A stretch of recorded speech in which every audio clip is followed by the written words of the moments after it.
ભારે વરસાદથી પૂરની સ્થિતિ સર્જાઈ છે। જોખમી સ્તરે નદી નાળા વહેતા જોવા મળી રહ્યા છે। જિલ્લાને જોડતા બે મુખ્ય માર્ગો બંધ થઈ ગયા। ઘણા ગામો સંપર્ક વિહોણા બન્યા।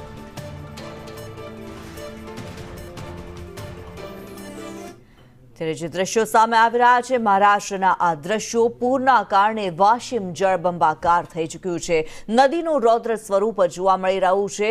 વાશિમના આ દ્રશ્યો અત્યારે અમે આપને બતાવી રહ્યા છે। પુલ પરથી નદીના પાણી વહેતા જોવા મળી રહ્યા છે। નદી નાળા છલકાઈ ઉઠ્યા છે। નદીઓ બે કાંઠે વહેતી થઈ છે। ઘણા એવા ગામડાઓ છે કે જેઓ સંપર્ક વિહોણા બની ગયા છે।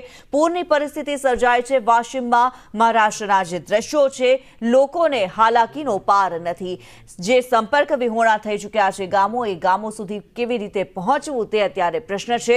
નદીઓના રૌદ્ર સ્વરૂપ સામે આવી રહ્યા છે। નદી નાળા છલકાઈ ઉઠ્યા છે। નદીઓ જ્યાં બે કાંઠે વહેતી થઈ છે, ત્યારે પુલ પરથી નદીઓના પાણી વહેતા જોવા મળ્યા।